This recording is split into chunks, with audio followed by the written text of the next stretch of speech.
नमस्कार साथियों। बच्चों, आज हम अप्रैल मंथ का एग्रीकल्चर का करंट अफेयर डिस्कस करेंगे। अभी तक हमने जनवरी, फरवरी और मार्च का जो एग्रीकल्चर से रिलेटेड करंट अफेयर्स था उसको डिस्कस कर चुके हैं। आप हमारी प्लेलिस्ट में जाके जनवरी, फरवरी और मार्च का जो करंट अफेयर वो देख सकते हैं। ये जो करंट अफेयर की क्लासेस हैं ये FCI की एग्ज़ाम, IBPS, AFO, नाबार्ड जितनी भी एग्रीकल्चर से रिलेटेड एग्जाम होने वाली है उसके लिए काफ़ी महत्वपूर्ण होने वाली है। तो आज की क्लास जो है हमारी वो है agriculture current affair April month का। अप्रैल मंथ का करंट अफेयर स्टार्ट करने से पहले, जैसा कि हम हर बार करते हैं, यहाँ पे हम देखते हैं कि कौन कौन से ऐसे दिन हैं अप्रैल महीने में जो एग्रीकल्चर के पॉइंट ऑफ व्यू से काफ़ी महत्वपूर्ण हैं और एग्जाम में वहाँ से क्वेश्चन बन जाते हैं। देखो, सबसे पहले आता है यहाँ पे 22 अप्रैल। 22 अप्रैल जो है, ये 22 अप्रैल जो है यहाँ इस दिन हम मनाते हैं वर्ल्ड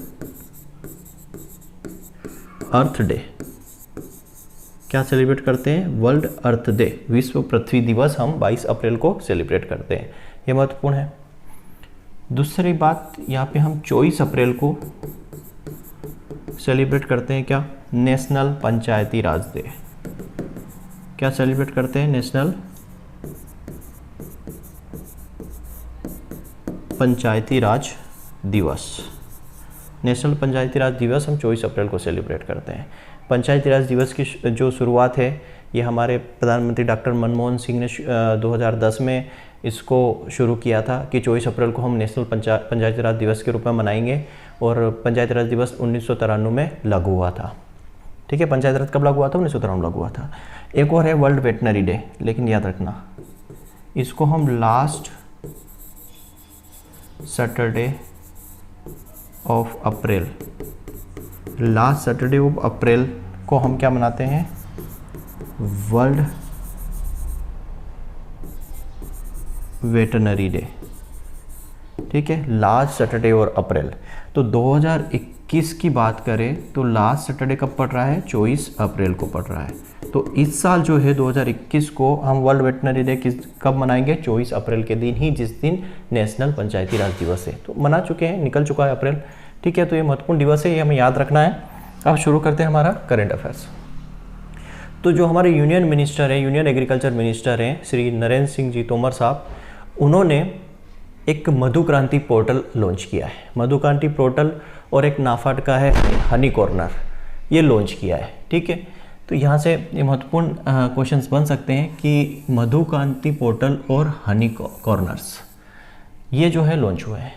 ये इसलिए महत्वपूर्ण है क्योंकि जब हम IBPS की तैयारी कर रहे हैं, कोई भी डिफरेंट एग्जाम की तैयारी कर रहे हैं, तो हमें बेनिफिशियल इंसेक्ट भी पढ़ना रहते हैं। तो बेनिफिशियल इंसेक्ट में हमारा क्या आता है? मधुमक्खी आती है, और मधुमक्खी के ऊपर काफ़ी सारे ऑर्गेनाइजेशन या काफ़ी सारे प्रोजेक्ट अभी चल रहे हैं। जैसे कि आत्मनिर्भर भारत के थ्रू जो है हमारा national beekeeping and honey mission जो चल रहा है, जिसमें 500 करोड़ रुपये का जो है बजट दिया गया था आत्मनिर्भर भारत पैकेज के दौरान। ठीक है, वो अगस्त 2017 में लॉन्च हुआ था। तो उसी के अंडर में ये सारी चीज़ें यहाँ पे काम करेगी। तो हमारे जो एग्रीकल्चर मिनिस्टर है नरेंद्र सिंह तोमर साहब, उन्होंने मधु क्रांति पोर्टल और नाफेड के हनी कॉर्नर्स, ठीक है, तो मधु क्रांति पोर्टल लॉन्च किया। और जो नाफेड है, national agriculture cooperative marketing federation, इसका फुल फॉर्म क्या है नाफेड का? National agricultural cooperative marketing federation, इसका फुल फॉर्म है। कब ये बना था? ये 1958 में बना था, और इसका हेडक्वार्टर कहाँ है? न्यू दिल्ली में इसका हेडक्वार्टर है। तो नाफेड के हनी कॉर्नर्स और ये मधु क्रांति पोर्टल जो है लॉन्च किए गए हमारे एग्रीकल्चर मिनिस्टर नरेंद्र सिंह तोमर साहब के द्वारा। कहाँ पे लॉन्च किए इनको? दिल्ली में। कब लॉन्च किए? 7 अप्रैल 2021 को, याद रखना। ठीक है, 7 अप्रैल 2021 को न्यू दिल्ली में इनको लॉन्च किया गया। मधु क्रांति पोर्टल ये इनिशिएटिव है, एक पहल है किसकी? तो जो हमारा नेशनल बी कीपिंग जो हनी मिशन है, national beekeeping and honey mission, याद रखना, ये national beekeeping and honey mission NBHM, ये कब बना था? अगस्त 2017 में शुरू किया था। ठीक है, ये इसकी एक पहल है।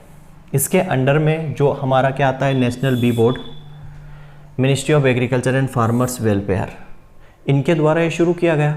जो किसके अंडर में आएगा, ये मधु क्रांति जो पोर्टल है ये अल्टीमेट आएगा किसके अंदर में, अपना national beekeeping and honey mission के अंडर में आएगा। और ये इनिशिएटिव किसका है, तो नेशनल बी बोर्ड और मिनिस्ट्री ऑफ एग्रीकल्चर इन्होंने मिलकर इसको शुरू किया। अब इसके अंदर होगा क्या, अब इसके जो टेक्निकल और बैंकिंग पार्टनर कौन है, टेक्निकल और बैंकिंग पार्टनर जो है इंडियन बैंक, ये याद रखना है, मोस्ट इंपॉर्टेंट है कि मधु क्रांति पोर्टल का जो है बैंकिंग पार्टनर या टेक्निकल पार्टनर कौन है, तो इंडियन बैंक इसका टेक्निकल पार्टनर है।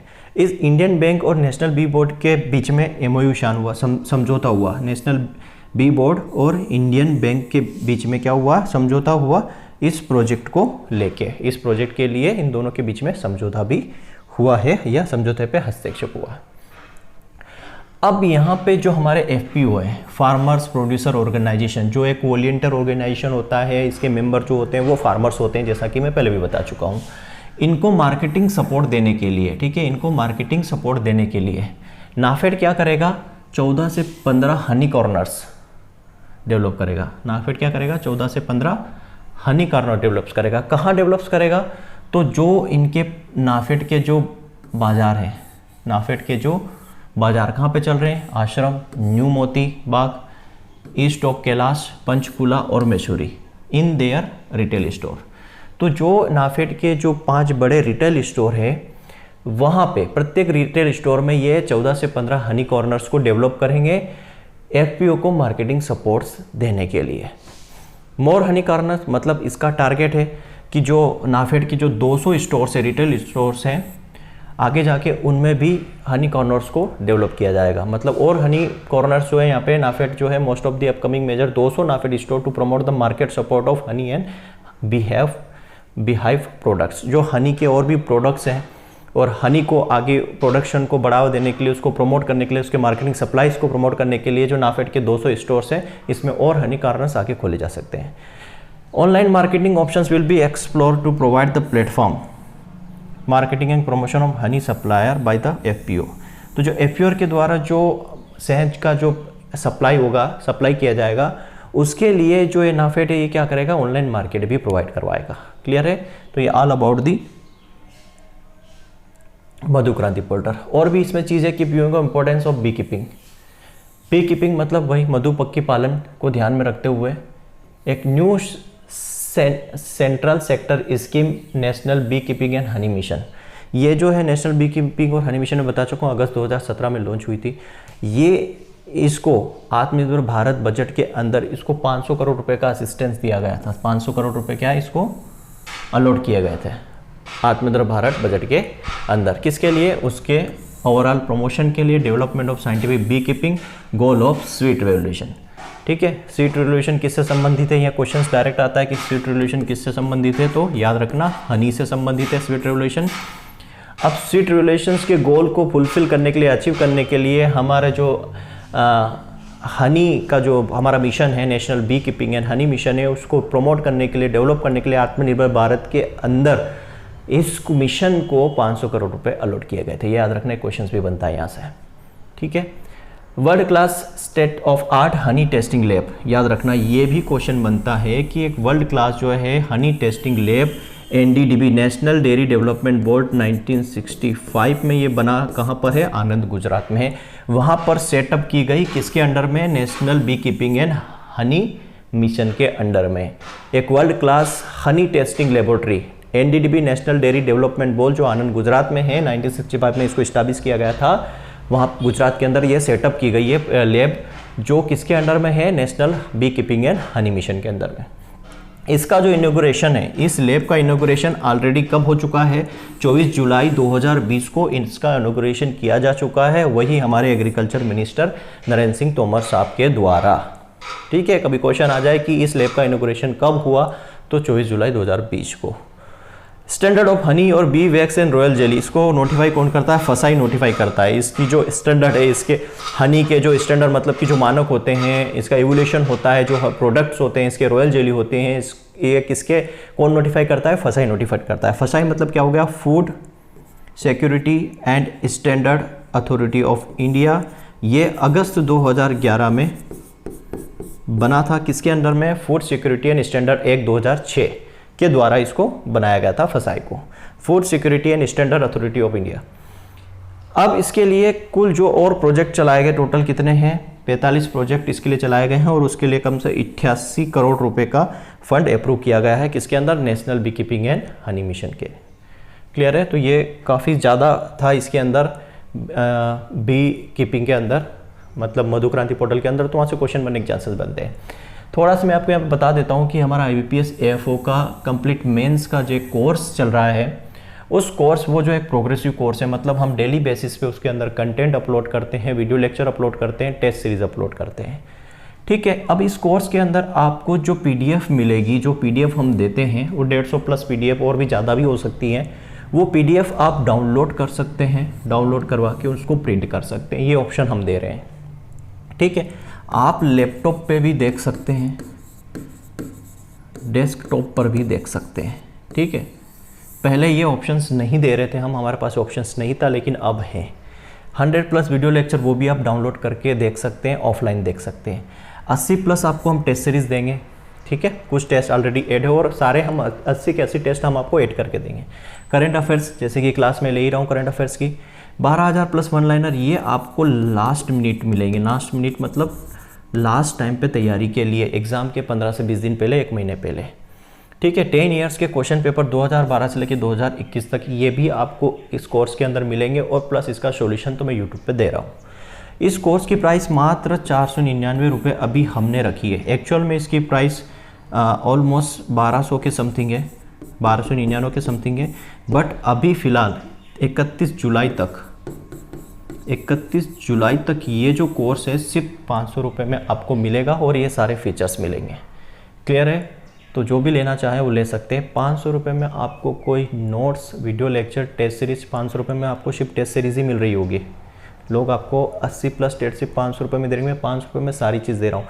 डेमो लेक्चर्स जाके देख लीजिए, PDF का कंटेंट एक बार जाके ज़रूर देखिए, ऐप को डाउनलोड कीजिए, हमारी एग्रीकल्चर पढ़ाई ऑनलाइन क्लासेस डाउनलोड कीजिए, कोई क्वेरी हो तो इस नंबर पर कॉल कीजिए और एक बार जाके कंटेंट देखिए। हमारा कंटेंट जो है किसी का कॉपी नहीं है, वो कंटेंट हमने तैयार किया है और काफ़ी अट्रैक्टिव तरीके से तैयार किया हुआ है, आप उसको देखिए जाके। अगर आप सिर्फ टेस्ट सीरीज़ लेना चाहें तो टेस्ट सीरीज़ अभी फ़िलहाल के लिए 100 रुपीज़ में मिल रही है, ये भी 31 जुलाई तक। 31 जुलाई तक ये जो टेस्ट सीरीज़ आपको सिर्फ 100 रुपीज़ में मिल जाएगी, उसके बाद इसकी प्राइस 200 रुपये हो जाएगी। क्लियर है, और भी हमारी टेस्ट सीरीज़ जो बच्चे UP PGT TGT की प्रिपरेशन कर रहे हैं वो भी टेस्ट सीरीज़ हम चला रहे हैं। ये टेस्ट हिंदी और इंग्लिश दोनों माध्यम में है, दोनों टेस्ट सीरीज़। TGT के लिए 20 प्लस टेस्ट देंगे और PGT के लिए 25 प्लस टेस्ट देंगे। इसको इनरोल करने के लिए हमारी ऐप एग्रीकल्चर पढ़ाई ऑनलाइन क्लासेस को डिस्क्रिप्शन से भी डाउनलोड कर सकते हैं, डाउनलोड कर सकते हैं। वैलिडिटी अप टू एग्ज़ाम रहेगी, इसकी भी फीस 100 रुपीज़ है मात्र। क्लियर है, तो यह सारी और भी सारी प्रोसेस यहाँ साइट में आपको दिख रही होगी, और भी सारी टेस्ट सीरीज़ वगैरह हम चला रहे हैं, बहुत ही अफोर्डेबल प्राइस में दे रहे हैं। क्लियर, ठीक है। नेक्स्ट हम वापस अपने करंट अफेयर पे आ जाते हैं। अब दूसरा एक चीज़ और आपको एक बता देता हूँ कि ये जो करंट अफेयर्स हैं इसका सोर्स है ना, दिमाग में आपके आ रहा हो कि सर ये करंट अफेयर्स आप कहाँ से ला रहे हो, कहाँ से आप पढ़ा रहे हो हमको, तो इसका सोर्स है PIB, प्रेस इंफॉर्मेशन ब्यूरो। आप इस पे जाओगे तो आपको पूरा कंटेंट मिलेगा, इंग्लिश में भी मिलेगा और नीचे ऑप्शंस आता है हिंदी का, आप उसको हिंदी में कन्वर्ट करके भी पढ़ सकते हो, सारा मिल जाएगा। आप ये डालोगे ना तो वहाँ पे आपको गूगल के अंदर दिख जाएगा PIB, उसको खोलिए, इंग्लिश में मिलेगा, नीचे ऑप्शन आता है अलग अलग लैंग्वेज का, उस पर जाएंगे तो हिंदी में भी पढ़ सकते हैं और भी डिफरेंट लैंग्वेज में पढ़ सकते हैं, उर्दू, तमिल, तेलुगु सब आता है उसमें। तो ये PIB हमारे करंट अफेयर का सोर्स है। हम करंट अफेयर कहाँ से लेके आ रहे हैं, तो प्रेस इंफॉर्मेशन ब्यूरो से लेके आ रहे हैं। क्लियर है। नाउ संकल्प से सिद्धि लॉन्च बाय ट्राइफेड, ट्राइफेड के द्वारा जो है संकल्प से सिद्धि एक प्रोजेक्ट या लॉन्च किया गया है। ट्राइफेड क्या है, यहाँ पे एक ट्राइबल, एक वो क्या बोलते हैं, जैसे हमारा नाफेड ऑर्गेनाइजेशन है वैसे ये हमारा क्या है, ट्राइफेड ऑर्गेनाइजेशन। ये ट्राइफेड कब बना, ये ट्राइफेड बना है 1987 में, याद रखना 1987 में ये बना है। और इसका हेडक्वार्टर कहाँ है, तो इसका हेडक्वार्टर भी कहाँ है, न्यू दिल्ली में इसका हेडक्वार्टर है, जैसे नाफेड का है। क्लियर है, इसके बारे में बता चुका हूँ, क्योंकि ट्राईफूड जो 5 स्टेट ट्राईफूड पार्क खोले गए थे MP के अंदर, वो हमने जनवरी या फरवरी मंथ के जो है करंट अफेयर्स में पढ़ा है, तो उस और वहाँ पे डिटेल में आपको मिल जाएगा। तो अंदर द ट्राईफेड, ट्राईफेड किस मिनिस्ट्री के अंदर आता है, तो मिनिस्ट्री ऑफ ट्राइबल के अंदर में आता है। पहली चीज़, एक क्वेश्चन यहाँ बनता है कि ट्राईफेड किसके अंडर में आता है, तो मिनिस्ट्री ऑफ ट्राइबल के अंदर। यहाँ से बन रहा ट्राईफेड कब बना, 1987 में बना, हेडक्वार्टर कहाँ है, न्यू दिल्ली में। इसने लॉन्च किया ट्राईफेड ने क्या, संकल्प से सिद्धि विलेज डिजिटल कनेक्टेड ड्राइव। गांव और जो डिजिटल है उसको कनेक्ट करने के लिए संकल्प सिद्धि लॉन्च किया। कब शुरू हुआ ये? 1 अप्रैल 2021 को ये शुरू हुआ। 100 दिन का ये पूरा प्रोग्राम है। कितना? 100 डेज का ये ड्राई है। 1 अप्रैल से शुरू हुआ और 100 दिन का ड्राई है। 100 दिन के अंदर लगभग ये 1500 विलेज को कवर करेंगे। देश के लगभग 1500 village, 100 village in each reason. एक रीजन में 100 गांव रहेंगे और लगभग देश के ये 1500 गांव को कवर करेंगे अगले 100 दिन के अंदर। ठीक है, 100 दिन के अंदर एक रीजन में 100 गांव को सिलेक्ट करेंगे और टोटल जो है 1500 गांव को ये कवर करेंगे। इसके लिए इन्होंने 150 लोगों की एक टीम बनाई है। 10 इन ईच रीजन, एक रीजन में 10, मतलब ट्राइफेड के जो रीजन है उनके एक रीजन में 10 रहेंगे। Implementations agencies and monitoring partner visiting 10 villages each. तो ये क्या करेंगे कि 10 विलेजेस में एक जो है ट्राइफेड का जो रीजन है उस एक रीजन में 10 लोगों की टीम रहेगी। टोटल इन्होंने 150 लोगों की टीम बनाई है। 100 दिन का एक काम है। एक रीजन में 100 विलेज को कवर करेंगे, टोटल 1500 विलेज को कवर करेंगे 100 दिन के अंदर। मेन ऑब्जेक्टिव क्या है इसका? गाँव के अंदर या रूरल एरियाज़ के अंदर जो वन धन विकास केंद्र है, वन धन विकास केंद्र मतलब कि वहाँ के जो प्रोडक्ट्स, कई सारे प्रोडक्ट्स बनते हैं, लकड़ी, टिम्बर वगैरह बहुत सारी चीज़ें हैं। ठीक है, उनकी सक्रियताओं को, उनकी एक्टिविटीज़ को बढ़ाना, उनके लिए एक मार्केट प्रोवाइड करवाना, एक प्लेटफॉर्म प्रोवाइड करवाना ताकि उसको अच्छी इनकम मिल सके और उनको ख़रीदार मिल सके, वहाँ से वो प्रोडक्ट को बेच सके, इस तरीके की चीज़ें वहाँ पे हो सके। और अगले 12 महीने में इन्होंने टारगेट रखा कि लगभग 200 करोड़ की सेल वहाँ से हो जाए। कितना? 12 महीने में 200 करोड़ की सेल हो जाए। कहाँ से? 1500 विलेज जो इन्होंने कवर किए वहाँ से। ठीक है, नेक्स्ट है AI artificial intelligence for agriculture hackathon. Hackathon के लिए आर्टिफिशियल एग्रीकल्चर, हैकाथॉन के लिए आर्टिफिशियल इंटेलिजेंसी। मेरा ये मानना है, मतलब मेरा पर्सनल पॉइंट ऑफ व्यू है, मेरा पर्सनल पॉइंट ऑफ व्यू है कि टेक्नोलॉजी जितनी ज़्यादा बढ़ रही है उतनी ही ज़्यादा अनएम्प्लॉयमेंट, उतनी ज़्यादा बेरोजगारी बढ़ रही है। ये मेरा मानना है। क्यों? टेक्नोलॉजी के आने की वजह से काम जो है इजी तरीके से हो रहा है, मशीनें काम कर रही हैं, लोग बैठे हैं, है ना। तो ये आर्टिफिशियल इंटेलिजेंसी ला रही है। इसका अल्टीमेटली गोल क्या है कि जो शॉर्टेज है, मज़दूरों की शॉर्टेज है, उसको ये फुलफ़िल कर देगा। मतलब मज़दूरों की ज़रूरत नहीं पड़ेगी, आर्टिफिशियल इंटेलिजेंस के थ्रू हम सारा काम कर लेंगे। तो सीधी सी बात, जब मज़दूरों की ज़रूरत नहीं पड़ेगी तो बेरोज़गारी बढ़ेगी। बट फिर भी ज़रूरी है सारी चीज़ें। तो ये जो AI लाया है, तो ये हिंदुस्तान यूनिलीवर ब्रिटिश कंपनी है, गूगल और माई गवर्नमेंट इसकी सहायता से, ठीक है, हिंदुस्तान यूनिलीवर और गूगल गवर्नमेंट ऑफ इंडिया के सहयोग से क्या कर रहे हैं? ये एक government of Indian citizen engagement programme, government का इन्होंने नागरिक जो है, गवर्नमेंट के नागरिक से सिटीजन नागरिक, उनका एक इंगेजमेंट प्रोग्राम इन्होंने रखा। उस प्रोग्राम के अंदर इन्होंने agriculture artificially intelligent for agriculture hackathon को क्या किया? इन्होंने एड्रेस किया कि जो इंडिया के अंदर पानी की कमी है, पानी की कमी का जो मुद्दा है उसको हल करने के लिए एग्रीकल्चर के अंदर आर्टिफिशियल इंटेलिजेंसी ज़रूरी है। मतलब कुल मिला के यहाँ से क्या समझ में आया कि जो हिंदुस्तान यूनिलीवर कंपनी है और गूगल है, इन्होंने गवर्नमेंट ऑफ इंडिया के साथ मिलकर भारत के अंदर जो पानी की कमी है, पानी की कमी का जो इशू है, उसको हल करने के लिए, उसको ओवरकम करने के लिए एग्रीकल्चर के अंदर आर्टिफिशियल इंटेलिजेंसी को इंट्रोड्यूस इन्होंने किया। अब इस एग्रीकल्चर हैकाथॉन का मेन एम क्या है, मेन उद्देश्य क्या है कि जो फ्रेश वाटर है, हमारा जो ताज़ा पानी है, उसके उपयोग को हमें क्या करना है? संरक्षण करना, मतलब उसको कंजर्व करना है। जो फ्रेश वाटर है उसको कंजर्व करना है। ठीक है, कंजर्व कैसे करोगे? तो आर्टिफिशियल इंटेलिजेंसी के थ्रू। और क्या है इसका? और इसका एक उद्देश्य है कि जो इंडिया के अंदर पानी की कमी है उसको हल करने के लिए, उसके बारे में इंकरेज करना लोगों को, उनको क्या करना है? बढ़ावा देने के लिए ये हैकाथॉन का मेन उद्देश्य है। ठीक है, एक तो फ्रेश वाटर को कंजर्व करना और जो पानी की कमी है उसको सॉल्व करने के लिए, उसके बारे में इंकरेज करने के लिए, उसमें कुछ इनोवेटिव फाइंडिंग, इनोवेटिव सॉल्यूशंस लाने के लिए इस हैकाथॉन का मेन उद्देश्य है। Collaboration with my government, ministry of electronics and information technology and initiative will bring together start up and expert from across the India. अब इसमें क्या हुआ कि माई गवर्नमेंट तो ऐसे ही ministry of electronic and information technology और कई सारे एक्सपर्ट को ये एक साथ लेके आ रहे हैं।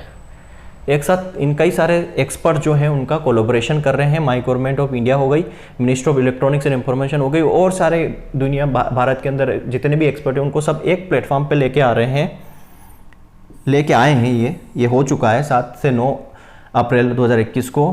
किस चीज़ के लिए? Developing the solution of farmers के सॉल्यूशंस को विकसित करने के लिए, फार्मर्स की जो प्रॉब्लम है उसको सॉल्व करने के लिए 7 से 9 अप्रैल 2021 को इन्होंने गवर्नमेंट ऑफ इंडिया और जो मिनिस्ट्री ऑफ इलेक्ट्रॉनिक्स हैं और कई सारे एक्सपर्ट लोगों को एक साथ लेके आए ये 7 से 9 अप्रैल 2021 को फार्मर्स की प्रॉब्लम को सॉल्व करने के लिए। अब ये आर्टिफिशियल इंटेलिजेंस क्या करेगी? टेम्परेचर, वेदर कंडीशन, वाटर का उपयोग और सॉइल कंडीशन की जानकारी फार्मर्स को देगी।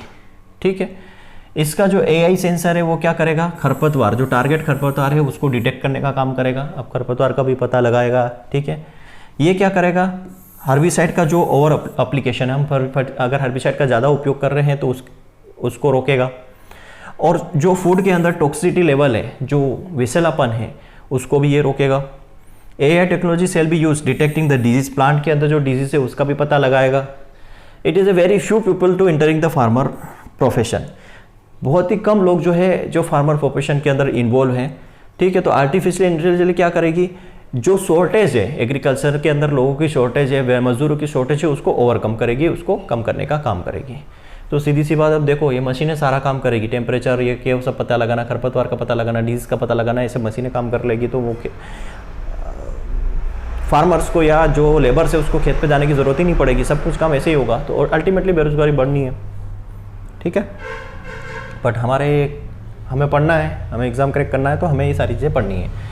अब जो है डॉक्टर हर्षवर्धन साहब जो हैं उन्होंने क्या किया? एक नया मिशन लॉन्च किया, आहार क्रांति नाम से एक लॉन्च किया। डॉक्टर हर्षवर्धन साहब जो है हमारे union minister health and family welfare थे, अब नहीं है, याद रखना। ठीक है, चेंजेस हो चुका है। क्लियर है? अब डॉक्टर सरकार करके जो है नए बनाए गए हैं, बंगाल के हैं, उनको बनाया गया है।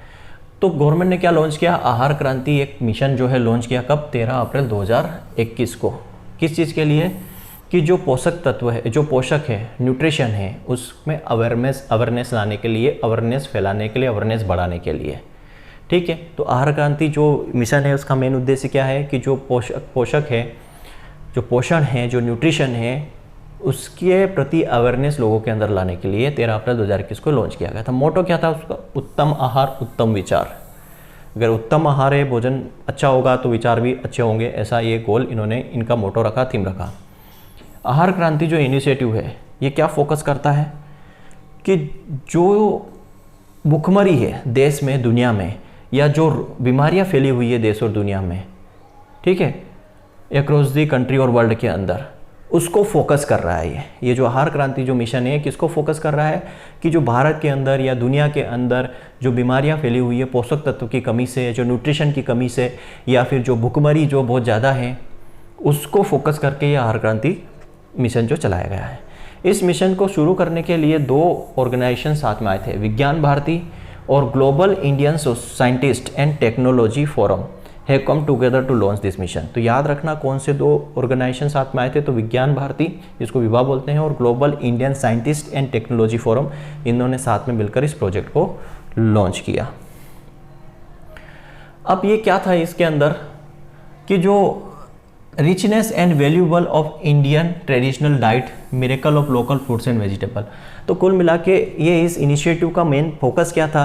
कि जो हमारे फ्रूट्स और वेजिटेबल है, जो लोकल फ्रूट्स एंड वेजिटेबल है, उनके बारे में, उनके जो अंदर जो न्यूट्रिशनल वैल्यू है उनके बारे में लोगों को बताना, उनके बारे में अवेयर करवाना कि भई आप इस तरीके की जो फ्रूट्स एंड वेजिटेबल्स को आप अपने कंजप्शन में यूज़ कीजिए, इसके अंदर ये न्यूट्रिशनल वैल्यूज़ होती है जो हेल्थ पर्पज़ के लिए काफ़ी बेस्ट है। और वैसे भी अभी कोविड सिचुएशन, कोविड की वजह से, या जो लोग कोविड का जो इशू चल रहा है उसमें सबसे मेन रीज़न क्या है? इम्यूनिटी का है। अगर हमारा शरीर स्वस्थ है तो हम पर कोरोना अटैक नहीं कर पाता है। तो उसको भी पॉइंट ऑफ व्यू रखते हुए इन्होंने हमारे जो फ्रूट्स एंड वेजिटेबल हैं, लोकल फ्रूट्स एंड वेजिटेबल, उसके अंदर जो चमत्कारी गुण हैं उनको हमारी ट्रेडिशनल डाइट के अंदर लाने के लिए, बैलेंस डाइट के लिए, बैलेंस डाइट का जो पावर्स है, जो है उसको इंट्रोड्यूस करवाने के लिए या उसके प्रति अवेयरनेस करवाने के लिए ये प्रोग्राम चलाया गया।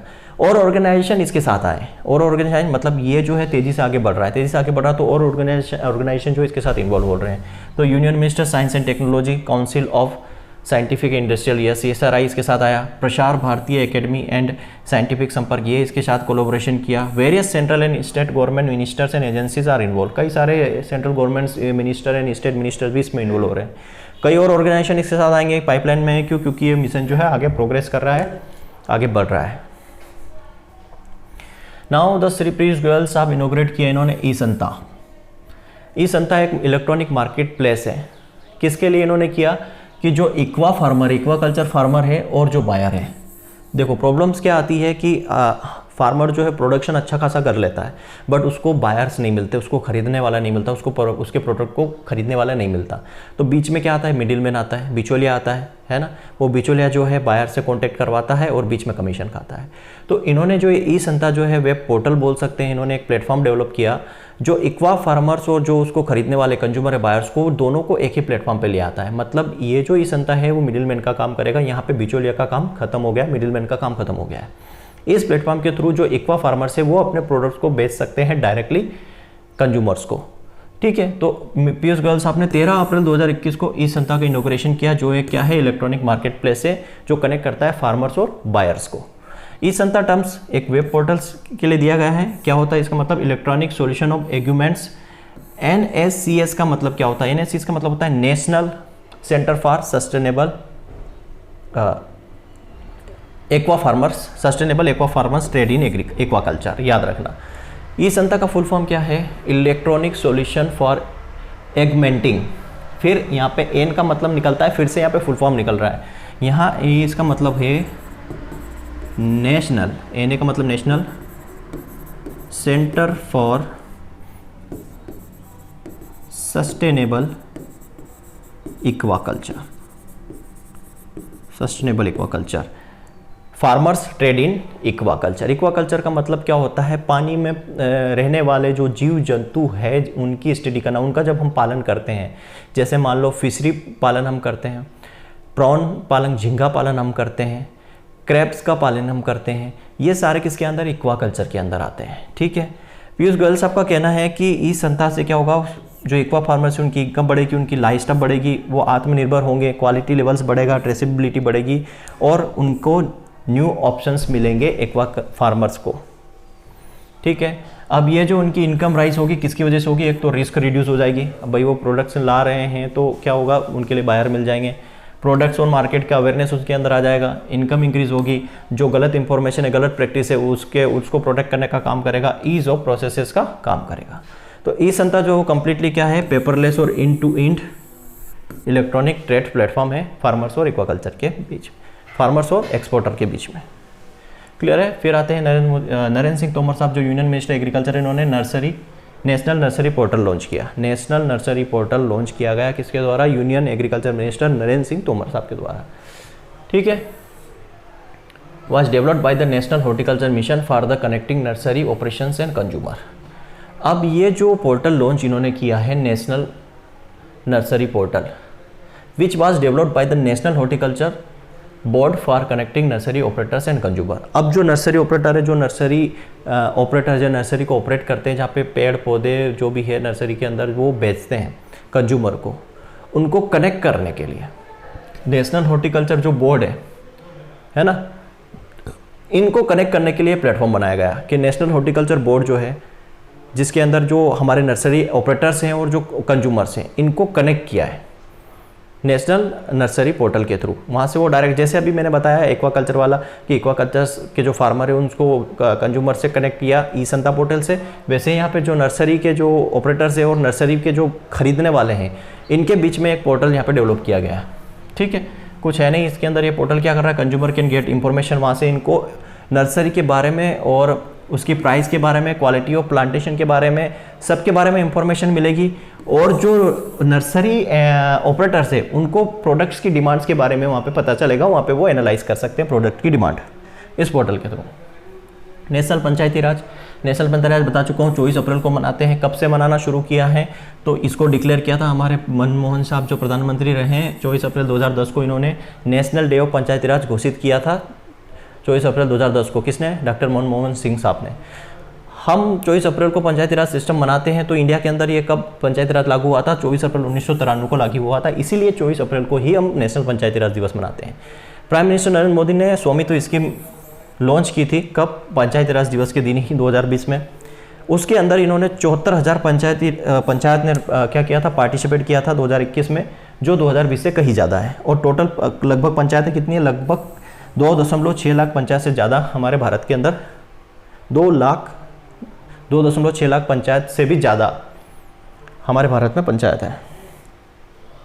ठीक है। नेशनल अब दिन दिन इसके अंदर बहुत सारे पुरस्कार मिलते हैं, जो अवार्ड्स मिलते हैं पंचायत राज, इसमें पंचायत को इसी दिन मिलते हैं। पंचायती राज दिवस के दिन ही बहुत सारे अवार्ड्स मिलते हैं पंचायत को। दीनदयाल उपाध्याय पंचायत सशक्तिकरण पुरस्कार दिया जाता है। नानाजी देशमुख राष्ट्रीय गौरव सभा पुरस्कार किसको दिया जाता है? ग्राम सभा को दिया जाता है, इसी दिन दिया जाता है पंचायती राज के दिवस। और क्या दिया जाता है? चाइल्ड फ्रेंडली ग्राम पंचायत अवार्ड दिया जाता है, ई पंचायत अवार्ड दिया जाता है प्रेजेंट ऑन दिस डे। तो ये सारे अवार्ड्स हैं जो पंचायत को दिए जाते हैं पंचायती राज दिवस के दिन ही, इनको भी याद रखना है। फिर world veterinary day. World veterinary day मैंने जैसे कि बताया था 24, इस बार जो हम 24 अप्रैल को मना रहे हैं, लेकिन ये कब मनाया जाता है? अप्रैल के लास्ट शनिवार के दिन हमेशा। तो अप्रैल का लास्ट शनिवार इस बार 2021 में 24 अप्रैल को पड़ा था। प्रमोट एनिमल हेल्थ को और उसके वेलफेयर को प्रमोट करने के लिए, ठीक है, 24 अप्रैल को मनाया जा रहा है। इस साल थीम क्या है? वेटरेरियन रिस्पॉन्स टू द कोविड-19 क्राइसिस, ये इसकी थीम रखी गई थी। फिर union ministry of agriculture sign MOU with the Microsoft. Microsoft के साथ जो है यूनियन एग्रीकल्चर मिनिस्टर का क्या हुआ था? यहाँ पे एक समझौता हुआ है, समझौतों पे हस्तक्षेप हुआ है।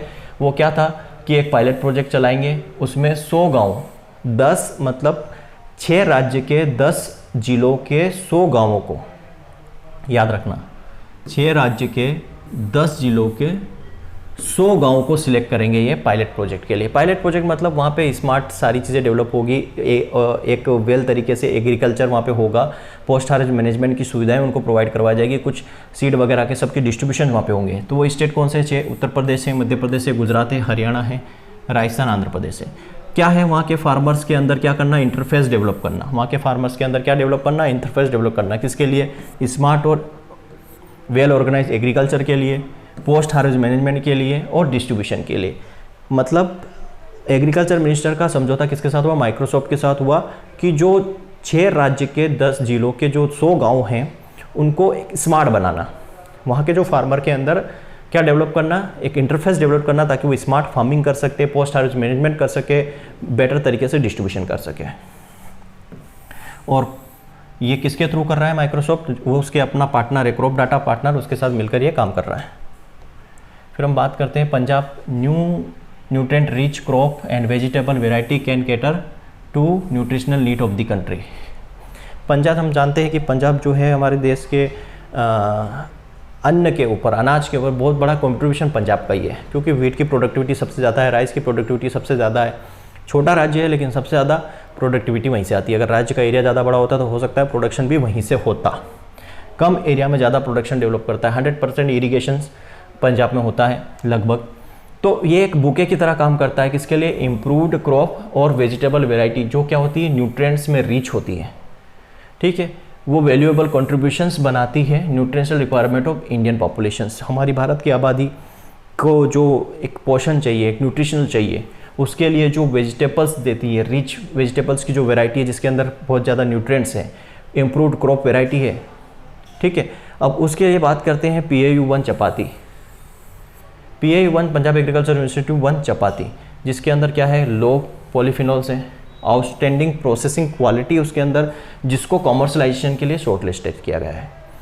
PAU-1 चपाती, इसको सिलेक्ट किया गया है, शॉर्ट लिस्टेड किया गया है। इसके अंदर कम पॉलीफिनॉल्स होता है और आउटस्टैंडिंग प्रोसेसिंग क्वालिटी होती है। इसको कमर्शलाइजेशन के लिए सिलेक्ट किया गया है। पंजाब एग्रीकल्चर यूनिवर्सिटी ने और भी ऑफर किए हैं 2 carotene rich cherry tomato. 2 carotene rich cherry tomato की वैरायटी इन्होंने ऑफर की है। कौन सी वैरायटी? पंजाब सोना, याद रखना, और पंजाब केसर। पंजाब सोना और पंजाब केसर चेरी टमाटो की वैरायटी है। फिर 2 एंथोसाइनिन रिच ब्रिंजल की वैरायटी भी इन्होंने ऑफर की है, पंजाब रौनक और पंजाब भरपूर, जिसके अंदर एंटीऑक्सीडेंट प्रॉपर्टीज़ है। क्लियर है? तो ये याद रखना, इसने चेरी टोमेटो की 2 वैरायटी ऑफर की है पंजाब ने, और ब्रिंजल की एंटीऑक्सीडेंट वैरायटी है, आप बोल सकते हैं एंथोसाइनिन रिच वैरायटी इन्होंने इंट्रोड्यूस की है, ये आपको याद रखना है। सूटेबल फॉर, अब ये जो वैरायटी है कहाँ सूटेबल है? होम गार्डनिंग, किचन गार्डनिंग के लिए भी सूटेबल है, याद रखना है ना, home gardening and kitchen gardening के लिए भी सूटेबल है। और ये जो है साथ में क्या कर रहा है, एक पॉट और मिक्सचर्स भी दे रहा है, जिसके अंदर हम इसको किचन गार्डनिंग या होम गार्डनिंग के अंदर यूज़ कर सकते हैं। देखना है ना, प्रोडक्टिविटी है 40 से 50% higher productivity with along with appropriately design pots and pot props have also been developed. 40 से 50% तो प्रोडक्टिविटी उसकी है ही सही इन वेराइटीज़ की, और किचन गार्डन में लगा सकते हैं। और ये क्या कर रहा है, हमको प्रोप या पॉट्स के मिक्सचर्स भी डेवलप कर रहे हैं साथ में। क्लियर है? फिर the global food policy report 2021, the global food policy report कौन प्रिपेयर करता है, पब्लिश करता है? International food policy research institute, international food policy research institute, याद रखना। इस साल जो इन्होंने रिवीज किया वो इसकी थीम क्या रखी इन्होंने, transforming food system after the कोविड-19 के बाद जो फूड सिस्टम है उसके अंदर बदलाव लाना। 80 मिलियन हेक्टेयर लैंड जो है वो क्लासीफाई की गई है एज ए कॉमन, ठीक है, एक सामान्य उसमें वर्गीकरण, सामान्य क्लासिफिकेशन के अंदर रखे गई है 80 मिलियन हेक्टेयर्स, जिसके अंदर फॉरेस्ट, वाटर बॉडीज़ और पास्चर्स को रखा है जहां हम पशु वगैरह चराते हैं। ठीक है, the common provide source of livelihood for more than 350 million people in the country. 350 million, लगभग 35 करोड़ की यहाँ पे बात हो रही है, उनको लाइवलीहुड या इनको जीवन प्रदान करने का काम है इसके through global policy food policy ये बता रहा है। They are dependent on the area there the forest product and fodder, जो फॉरेस्ट प्रोडक्ट एंड फोडर हैं वो एरिया जो है डिपेंड करते हैं इसके ऊपर। ज़्यादा कुछ नहीं है, आप शॉर्ट में जल्दी चलते हैं। Italy first food park India, Italy ने फर्स्ट फूड पार्क इंडिया के अंदर जो है इस्टेब्लिश किया है, first mega food park India के अंदर लॉन्च किया इटली ने, और वो क्या करता है, फूड प्रोसेसिंग फैसिलिटी देता है। First Italian Indian food park project launch in the country. The main M क्या है, developed N interaction between the agriculture and industry, agriculture और इंडस्ट्री के बीच में इंटरेक्शन डेवलप करने के लिए ये मेगा फूड पार्क लाया गया है इटली के through. To bringing together processor, farmers and retailers, मतलब प्रोसेसर, फार्मर्स, रिटेलर्स को एक प्लेटफॉर्म पर ये लेके आते हैं। मैक्सिमम वैल्यू एडिशंस के लिए, इंक्रीजिंग फार्मर्स इनकम के लिए, मिनिमाइजिंग वेस्टेज के लिए एंड क्रिएटिंग एम्प्लॉयमेंट अपॉर्चुनिटीज़ के लिए। तो जो प्रोसेसर है, कंज्यूमर है, रिटेलर्स है, इनको सबको एक प्लेटफॉर्म पे लाते हैं और इंश्योर करते हैं कि मैक्सिमम वैल्यू एडिशन होगा, फार्मर्स की इनकम बढ़ेगी, वेस्टेज को कम करेंगे और एम्प्लॉयमेंट जनरेशन होगा। ठीक है, centre for machinery training testing institute, ये कहाँ पर है, बुधनी भोपाल, ये याद रखो, पहले तो बुधनी भोपाल में है, बुधनी में ही है, बुधनी अपने आप में एक जिला है, बुधनी मध्य प्रदेश, बुधनी मध्य प्रदेश में है। ये ट्रैक्टर का रिसर्च इंस्टीट्यूट है, वहाँ पे पहला जो है first ever electric tractor institute ने टेस्ट किया। बुधनी में क्या है याद रखना, central farm machinery training and testing institute Budhni Madhya Pradesh के अंदर है, जहाँ पर पहला इलेक्ट्रिक ट्रैक्टर को टेस्ट किया गया, पहला इलेक्ट्रिक ट्रैक्टर को टेस्ट किया गया। और ये इलेक्ट्रिक ट्रैक्टर जो है मोर इन्वायरमेंटली फ्रेंडली है एज़ कम्पेयर टू डीजल और पेट्रोल्स। तो यहाँ कुछ इंपॉर्टेंट नहीं है, ये इंपॉर्टेंट है। First indigenous vaccine for fish development in India, first indigenous vaccine. अब central institute of brackish aquaculture, ये कहाँ पर है, चेन्नई में। बेकिस एक्वाकल्चर कहाँ पर है, चेन्नई में है। इसने इंडिजिनियस वैक्सीन्स डेवलप की, जो किसके लिए, viral nervous necrosis, viral nervous necrosis जो वायरस है, नर्वस वायरस है, नेक्रोसिस वायरस है, उसके लिए इंडिजिनियस वैक्सीन डेवलप की किसने, central institute of brackish aquaculture Chennai ने। नाम क्या उस वैक्सीन का, तो नोडावेक आर, ये IMP है। नोडावेक आर जो है ये वैक्सीन है। डिजीज कोज्ड बाय किसके द्वारा, कौन से वायरस के द्वारा, तो बीटा नोडा वायरस के द्वारा डिजीज होती है। टेलियोस्ट फिश मतलब ये सबसे बड़ा ग्रुप है, इंफ्रा क्लासेस ग्रुप है, इसमें सबसे ज़्यादा अटैक करती है। लगभग इसकी 40 स्पीसीज को ये अफेक्ट करती है, वायरस अफेक्ट करता है। ये वायरस जो है पैसिव डिफ्यूजन्स के थ्रू ट्रांसमिट होता है। क्लियर है। फिर this mostly occurs in juvenile या लार्विस के अंदर भी होती है और एडल्ट के अंदर भी ये अफेक्ट डालती हैं। इसलिए इसको कंट्रोल करने का बेस्ट तरीका क्या है, एडल्ट में वैक्सीनेट करो और उसके बाद फिंगरलिंग्स में वैक्सीनेट करो। नोडावेक जो आर है वो safe all species then susceptible to viral nervous necrosis. Virus necrosis के जो ससेप्टिबल स्पीसीज है उनके लिए यह सेफ है, जो वैक्सीन की बात कर रहे हैं। They are to be use, इसको कहाँ फिश हैचरीज में यूज़ करो, ज़्यादा बेटर रहेगा। फिश हैचरीज के अंदर इसको उपयोग में लाएंगे तो ज़्यादा अच्छा है। और फिश हैचरीज क्या होती है? आर्टिफिशियल ब्रीडिंग, जहाँ पे हम फिश की आर्टिफिशियल ब्रीडिंग करवाते हैं। ज़्यादा कुछ इंपॉर्टेंट नहीं है, जो हाईलाइटेड है उसको आप देख लीजिएगा।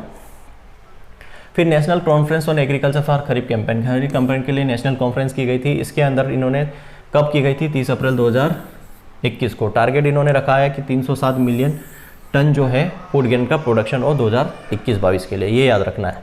टारगेट कितना रखा फूड ग्रेन प्रोडक्शन का? 307 मिलियन टन 2021-22 के लिए। 30 अप्रैल 2021 को ये कॉन्फ्रेंस हुई थी। तो मेन तो ये है, सिर्फ टारगेट आपको याद रखना कितना रखा गया है। फिर government target 17 million ton of mustard production by 2025-26, 2025 तक 17 मिलियन तक मस्टर्ड का प्रोडक्शन इन्होंने टारगेट कर दिया गवर्नमेंट ने। इंडियन गवर्नमेंट प्लान कर रही है 9 million ton under the mustard cultivations, rising mustard production capacity of 17 million ton by 2025-26। तो कितना हेक्टेयर दिख नहीं रहा, तो 9 मिलियन हेक्टेयर एरिया पे क्या करा गया? मस्टर्ड का कल्टीवेशन करने का टारगेट रखा है। कितना? 9 मिलियन हेक्टेयर। प्रोडक्शन कितना लेना है? 17 मिलियन टन 25-26 तक। 2021-22 में इन्होंने टारगेट कितना रखा है? टारगेट इन्होंने रखा है 7.58 मिलियन हेक्टेयर पे कल्टीवेशन और 12.24 मिलियन टन प्रोडक्शन। 21-22 का टारगेट है। टोटल टारगेट 9 मिलियन हेक्टेयर और 17 मिलियन टन है। क्लियर है? अब मस्टर्ड प्रोडक्शन कैसे होगा? तो जो राइस फेलो एरियाज है वहाँ पर मस्टर्ड का कल्टीवेशन हो। Intercropping then with the major crop, major crops के साथ इंटरक्रॉपिंग लो। और जो नॉन ट्रेडिशनल एरिया है वहाँ पर मस्टर्ड का कल्टीवेशन करो। भाई प्रोडक्शन बढ़ाना है तो एरिया बढ़ाना पड़ेगा, तो राइस के बाद लो, इंटरक्रॉपिंग लो मेजर क्रॉप के साथ, या फिर नॉन ट्रेडिशनल एरिया है वहाँ पर मस्टर्ड का कल्टीवेशन करो। ये जो कॉन्फ्रेंस हुई थी या जो ये मिशन इन्होंने रखा है मस्टर्ड का 2025, ये ऑर्गेनाइज किसने किया था? सॉल्वेंट एक्सट्रैक्टर एसोसिएशन ने। उस कॉन्फ्रेंस में या उस मीटिंग में शोभा ठाकुर जो जॉइंट सेक्रेटरी है एग्रीकल्चर एंड फार्मर्स वेलफेयर की, उन्होंने उसमें ये कहा था कि मस्टर्ड का हमें इतना टारगेट रखना है 17 मिलियन टन। किसने कहा था? शोभा ठाकुर जो जॉइंट सेक्रेटरी है oil seed union minister of agriculture and farmers welfare during the webinar के अंदर इन्होंने ये बात कही थी कि मस्टर्ड का जो मिशन हमने रखा है 2025 का वो ये रखा है। ठीक है। फिर हमारे आंध्र प्रदेश के सीएम जगन मोहन रेड्डी साहब ने एक स्कीम लॉन्च की जिसको बोला गया है YSR zero interest crop loan scheme. Zero interest पर क्रॉप लोन दिया जाएगा। आंध्र प्रदेश सीएम जो है YS जगन मोहन रेड्डी साहब, उन्होंने YSR zero interest crop loan scheme launch की 20 अप्रैल 2021 को। याद रखना 20 अप्रैल 2021 को। कितना फाइनेंशियल असिस्टेंट देंगे? ये 65,000 करोड़ का फाइनेंशियल असिस्टेंट देंगे वेरियस स्कीम के थ्रू, बहुत सारी स्कीम्स के थ्रू इतना असिस्टेंस देंगे ये। अंडर द स्कीम 128 करोड़ ये डायरेक्टली क्रेडिट करेंगे फार्मर्स के अकाउंट। कितने फार्मर्स को? 2.27 लाख फार्मर्स को। कौन से फार्मर? जो क्रॉप लोन, जो 1 लाख तक का क्रॉप लोन जो 2019-20 में लिया था वो ड्यू टाइम में रीपे कर दें। ठीक है। 1 लाख रुपए तक का जो लोन फार्मर्स लेगा आंध्र प्रदेश के अंदर, वो जो उसको टाइम दिया गया उस टाइम के अंदर वो वापस भर देता है, कोई इंटरेस्ट नहीं, जीरो इंटरेस्ट, वापस वो भर देता है ड्यू टाइम के अंदर। उसके अकाउंट में डायरेक्टली जो है लोन ट्रांसफ़र किया जाएगा, डायरेक्टली क्रेडिट किया जाएगा। लगभग 128 करोड़ उसके लिए अलॉट किए गए हैं और 6.27 लाख फार्मर्स को ये उनके अकाउंट्स में डालेंगे। ठीक है। फिर उत्तर प्रदेश में ई पंचायत पुरस्कार। उत्तर प्रदेश को ई पंचायत पुरस्कार 2021 दिया गया है, याद रखना। ई पंचायत पुरस्कार किसको मिला है? उत्तर प्रदेश को। उसके पहले किसको मिला था? सेकंड रैंक पे कौन है? सेकंड रैंक पे आसाम और छत्तीसगढ़ जो है सेकंड रैंक पे है, उड़ीसा और तमिलनाडु जो है थर्ड रैंक पे है। उसी में क्यों मिला है? तो effort of UP in implementation of E application developed by the centre and other application developed by the state government. तो वहाँ जो यूपी के एफर्ट्स थे इम्प्लीमेंटेशन ऑफ एप्लीकेशंस, जो ई एप्लीकेशन से उसके इम्प्लीमेंटेशन के लिए इनको दिया गया है। Award was institute by ministry of Panchayati Raj. Award कौन देता है? तो मिनिस्ट्री ऑफ पंचायती राज देती है, जिसके मिनिस्टर अभी कौन है? गिरिराज सिंह साहब हैं। Promote the use of information and communication technology in monitoring the work of gram panchayat. तो क्या करेगा? जो इंफॉर्मेशन एंड टेक्नोलॉजी के द्वारा जो उसके जो इंफॉर्मेशन है, उनकी टेक्नोलॉजी है, उनको प्रमोट करने के लिए ग्राम पंचायत को दिया जाता है ये अवार्ड। कौन देती है? मिनिस्ट्री ऑफ ग्राम पंचायत, जिसके मिनिस्टर कौन है? गिरिराज सिंह साहब हैं। तो ये ऑल अबाउट टोटल हमारा आज अप्रैल मंथ का जो करंट अफेयर था वो डिस्कस किया है। थोड़ा सा हमने फास्ट किया है क्योंकि वीडियो लंबा हो जाता है तो शायद पूरे बच्चे इसको देख नहीं पाते हैं। आप इसको 2x स्पीड में 1.5 स्पीड बढ़ा के देख लीजिए, तो कम टाइम में आपका ज़्यादा कवर हो जाएगा। थैंक यू दोस्तों।